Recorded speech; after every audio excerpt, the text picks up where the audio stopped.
Hi guys, my name is Isabelle and I am spending my junior year studying in Paris.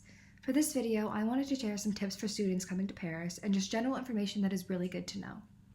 First up is the Navigo Pass. The Paris metro system is one of the best in the world and takes you all around the city.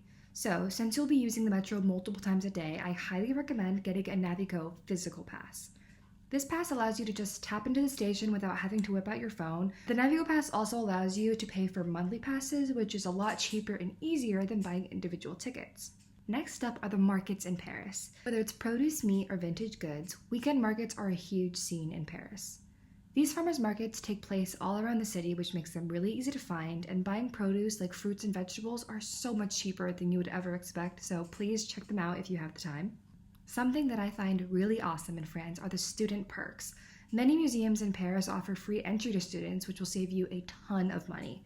Some museums that I've gone to for free are the Louvre, d'Orsay, Montmartre, Rodin, and even the Palace of Versailles. These are just some examples, and there are plenty of other places that will give students a great deal, so check their policies online before you go anywhere. Next up is my favorite app called Too Good To Go.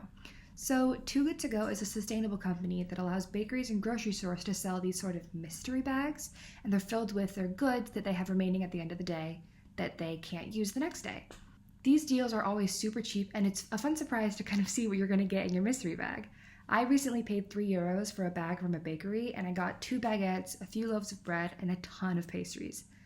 Apps such as Too Good To Go reduces the amount of food that goes to waste, while also getting you fresh food for low prices. So it's really great for students, and it's just really good for the environment. While we are on the subject of apps, if you try to use American-centric apps such as Uber and DoorDash in France, they will work, but they will be more expensive.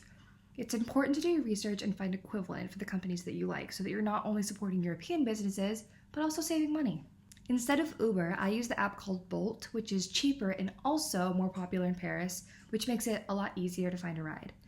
Similarly, whenever I want to order food to my house, I use the app called Deliveroo instead of DoorDash because more restaurants use this program, which allows you to have more options to choose from, and it's also cheaper. Thank you so much for watching my video about tips for moving to Paris, and I hope that you find these tips very helpful.